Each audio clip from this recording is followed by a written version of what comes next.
নমস্কাৰ সকলোকে স্বাগতম জনাইছো নিমাত ষ্টাডি পইণ্ট চেনেলটোলৈ আমি আজি এই ভিডিঅ'টোৰ মাধ্যমেৰে BA-BSc first semester SEC historical tourism in north ইষ্টৰ ইউনিট 1 পৰ্যটনৰ তাত্ত্বিক দিশ প্ৰাথমিক ভূগোল আৰু উত্তৰ পূব ভাৰতৰ জৈৱ বৈচিত্ৰ্য শীৰ্ষক পাঠটোৰ সকলো দৰকাৰী প্ৰশ্ন উত্তৰসমূহ আলোচনা কৰিম। যদি তুমি এতিয়ালৈকে এই চেনেলটো সাবস্ক্ৰাইব কৰা নাই তেন্তে প্লিজ চেনেলটো সাবস্ক্ৰাইব কৰি দিবা আৰু এইটো ভিডিও তোমালোকৰ বন্ধু বান্ধৱী অথবা তোমালোকৰ SECৰ হোৱাটছআপ গ্ৰুপত শ্বেয়াৰ কৰি দিবা।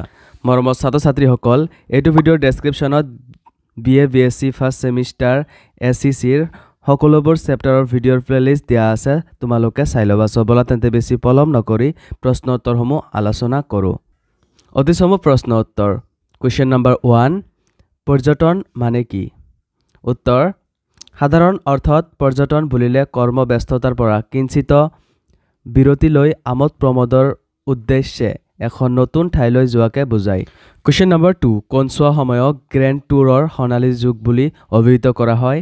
উত্তৰ, 1763 to 1793 খ্ৰীষ্টাব্দলৈ এই সময়ছোৱাক গ্ৰেণ্ড ট্যুৰৰ সোণালী যুগ বুলি অভিহিত কৰা হয়। কুৱেশ্যন নম্বৰ 3, অসম কিয় এক আকৰ্ষণীয় পৰ্যটন কেন্দ্ৰ?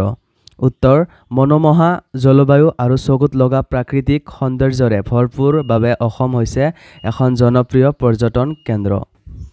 কুৱেশ্যন নম্বৰ 4, অসমৰ ভৌগোলিক অৱস্থান কি? উত্তৰ, ভৌগোলিক অৱস্থান হিচাপে এই ৰাজ্য 24°09 উত্তৰ অক্ষাংশৰ পৰা 27°58 উত্তৰ অক্ষাংশলৈ আৰু 89°42 পূব দ্ৰাঘিমাংশৰ পৰা 96°01 পূব দ্ৰাঘিমাংশলৈ বিয়পি আছে। কুৱেশ্যন নম্বৰ 5, ব্ৰহ্মপুত্ৰ নদী ক'ৰ পৰা ওলাই কোন দিশেৰে গতি কৰি কোন স্থানত পৰিছেগৈ? উত্তৰ, ব্ৰহ্মপুত্ৰ নদী তিব্বতৰ পৰা ওলাই অসম, বাংলাদেশ আৰু পশ্চিম বংগৰ মাজেদি প্ৰবাহিত হৈ গংগাৰ সৈতে লগ লাগি বংগোপসাগৰত পৰিছে। কুৱেশ্যন নম্বৰ 6, বৰাক নদী ক'ৰ পৰা ওলাই কোন দিশেৰে গতি কৰি কোন স্থানত পৰিছেগৈ? উত্তৰ, বৰাক বা সুৰমা নদী কাছাৰ জিলাৰ বৰাইল পাহাৰৰ পৰা ওলাই অসম, পশ্চিম বংগ হৈ ব্ৰহ্মপুত্ৰৰ সৈতে মিলি বংগোপসাগৰত পৰিছে। কুৱেশ্যন নম্বৰ 7, অসমৰ বৃহত্তম নদীদ্বীপ কি? উত্তৰ, মাজুলী। কুৱেশ্যন নম্বৰ 8, বৰ্ষাৰণ্যৰ উল্লেখযোগ্য বৈশিষ্ট্য কি? উত্তৰ, বৰ্ষাৰণ্যৰ উল্লেখযোগ্য বৈশিষ্ট্য হ'ল অধিক উষ্ণতা, দীঘল বৰ্ষাকাল আৰু চুটি খৰালি কাল আৰু বছৰৰ সকলো সময়তে কম বেছি পৰিমাণে বৰষুণ হৈ থকা পৰিৱেশ। এনে অঞ্চলবোৰত বৃষ্টিপাতৰ পৰিমাণ বছৰি গড়ে 80 ইঞ্চি বা ততোধিক হয়। বৰ্ষাৰণ্যসমূহ অধিক জৈৱ বৈচিত্ৰ্যৰ পৰিপূৰ্ণ অৰণ্য। চমু প্ৰশ্ন উত্তৰ। কুৱেশ্যন নম্বৰ 1, পৰ্যটন শব্দটোৰ ব্যুৎপত্তিগত উৎস কি? উত্তৰটো তোমালোকে চাই লোৱা।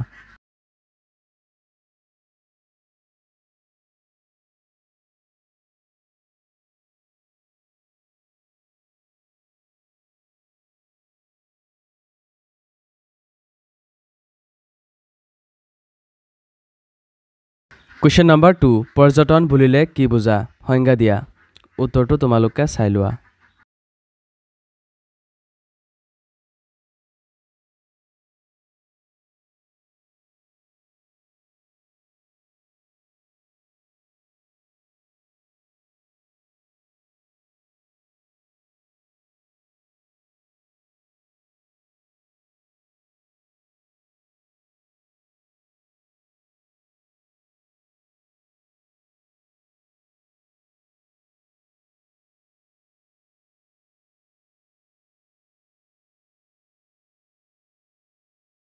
কুৱেশ্যন নম্বৰ 3, ভ্ৰমণকাৰী আৰু পৰ্যটক একেনে?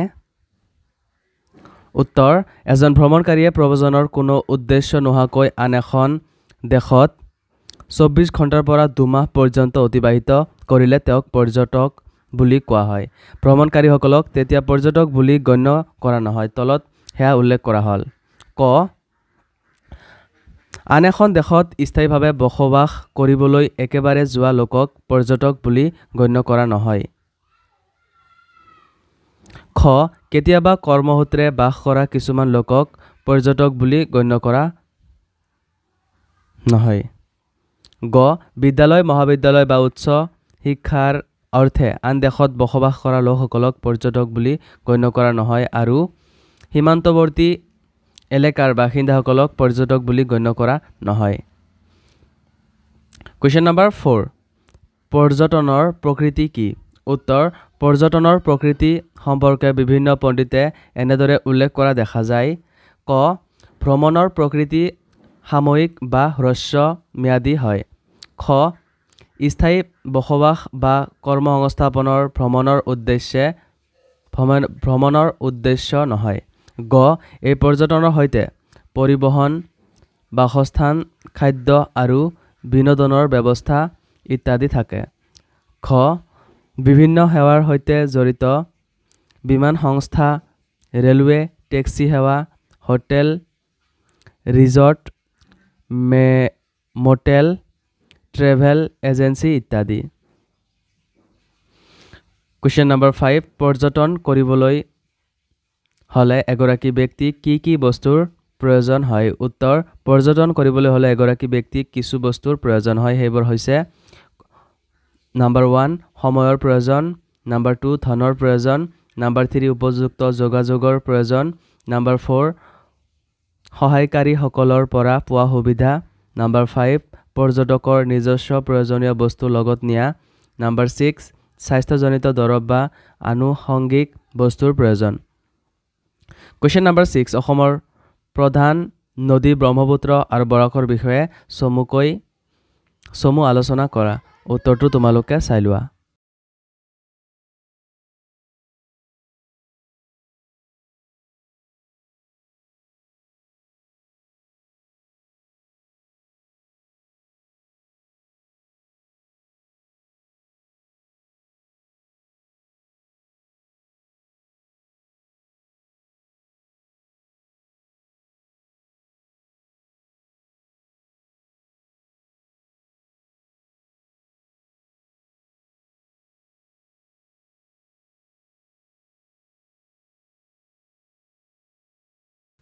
Question number 7 অসমৰ ভূ-প্ৰকৃতি কেনেদৰে গঢ় লৈ উঠিছে উত্তৰ অসমৰ ভূতাত্ত্বিক গঠন আৰু বিন্যাসৰ ভিত্তিত অসমৰ ভূ-প্ৰকৃতি গঢ় লৈ উঠিছে অৰ্থাৎ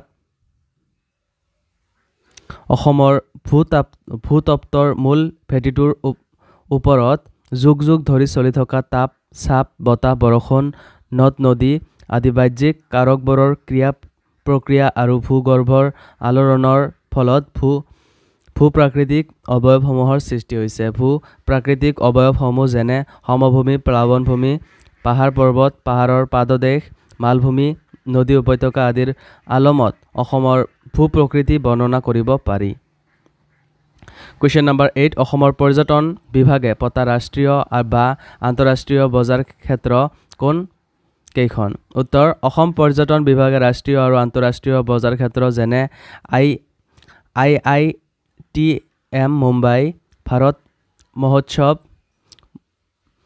মুম্বাই পশ্চিম বংগ পৰ্যটন আৰু খাদ্য মেলা Kolkata TTF Kolkata সলজাই TTE Kolkata ICAO Bhubaneswar Bharat আন্তঃৰাষ্ট্ৰীয় মেলা নতুন দিল্লী 96 সংখ্যক ৰাষ্ট্ৰীয় বিজ্ঞান সমাৱেশ শিলং কামাখ্যাৰ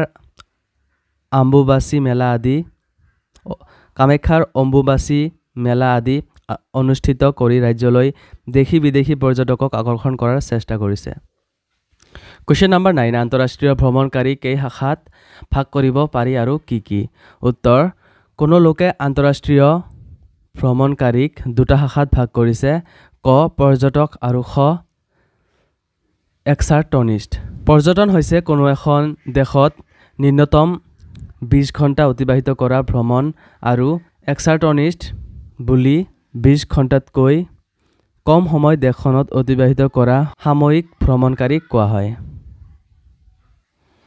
Question number 10 বিদেশী পৰ্যটক মানে কি উত্তৰ বিদেশী পৰ্যটক হল এনে এজন ব্যক্তি যিয়ে বিদেশী পাৰপত্ৰ ব্যৱহাৰ কৰি ন্যূনতম 24 ঘণ্টা দেশখনত অতিবাহিত কৰে বিদেশী পৰ্যটক বুলি তলৰ ব্যক্তিসকলক গণ্য কৰা নহয় ক চুক্তিপত্ৰ নোহোৱাকৈ জীৱিকাৰ সন্ধানত কোনো অৰ্থনৈতিক কাম-কাজত জড়িত হ'বলৈ বিচৰা ব্যক্তিসকল। খ ভাৰতত স্থায়ী আৱাস নিৰ্মাণ কৰিবলৈ অহা লোকসকল। কুৱেশ্যন নম্বৰ 11 দেশী বা গৃহ পৰ্যটক মানে কি? উত্তৰ গৃহ পৰ্যটক মানে এখন দেশৰ বিভিন্ন ঠাইত নিজৰ আমোদ প্ৰমোদৰ বাবে তীৰ্থ দৰ্শন, ধৰ্মীয় আচাৰ, সাময়িক বিৰতিৰ বাবে অংশগ্ৰহণ কৰা লোকসকলক বুজা যায়। এনেবোৰ কাৰণত পৰ্যটন কৰে। ক আমোদ প্ৰমোদ, খ ধৰ্মীয় দৰ্শন, তীৰ্থ দৰ্শন, গ ব্যৱসায় কৰ্মত, ঘ গৱেষণামূলক বা আলোচনা চক্ৰ, ঙ স্বাস্থ্যজনিত কাৰণত হ'ব পাৰে। কুৱেশ্যন নম্বৰ 12 পঞ্চতাৰকা হোটেল মানে কি? উত্তৰ আৰ্থিকভাৱে উন্নত ব্যক্তি এগৰাকীয়েহে পঞ্চতাৰকাযুক্ত হোটেলত থাকিব পাৰে। কোঠাবোৰ আহল বহল, অভিজাত্যৰ প্ৰতীক। প্ৰশিক্ষণত কৰ্মচাৰী আৰু সকলো প্ৰকাৰৰ সুৰক্ষা নিশ্চিত কৰিব পৰা শ্ৰেণীৰ হোটেল। সকলো দেশৰে মুদ্ৰা গ্ৰহণ কৰা এনে বৰ্গৰ হোটেলে একোটা গোটত ভাগ হৈ ব্যৱসায় বিস্তাৰ কৰে। তদুপৰি গা ধোৱা ঘৰ আদিত প্ৰসাধনৰ সামগ্ৰী যোগাৰ কৰি থোৱা দেখা যায়। প্ৰয়োজনতকৈ ব্যয়বহুল সামগ্ৰী ব্যৱহাৰ কৰা থাকে।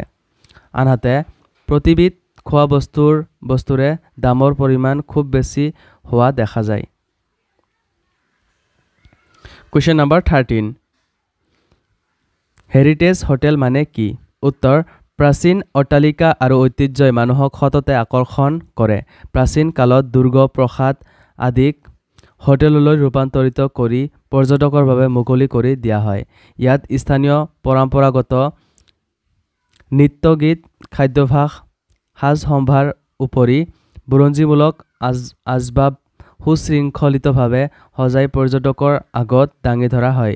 তদুপৰি পুনৰ প্ৰাচীন যুগত ব্যৱহৃত দোলা, ৰথযাত্ৰা, গৰুগাড়ী, ঘোঁৰা, হাতীৰ যাত্ৰা আদিৰ ব্যৱস্থা ৰাখি পৰ্যটকৰ আকৰ্ষণ বৃদ্ধি কৰা দেখা যায়।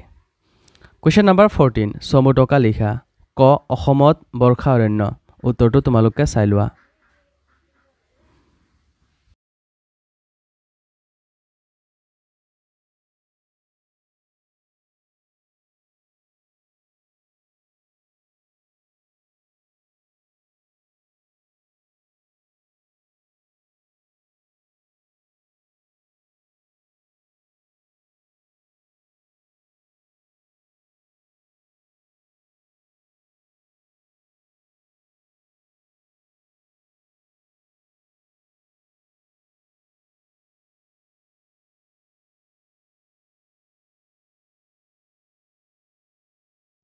খ অসমৰ পৰ্যটন উদ্যোগ।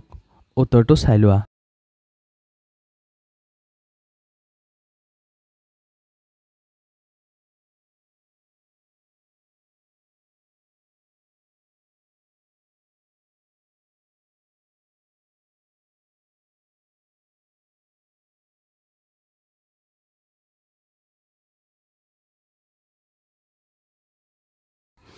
মৰমৰ ছাত্ৰ ছাত্ৰীসকল আজিলৈ এইখিনিয়ে। আশা কৰোঁ এই ভিডিঅ'টো তোমালোকক সহায় কৰিছে।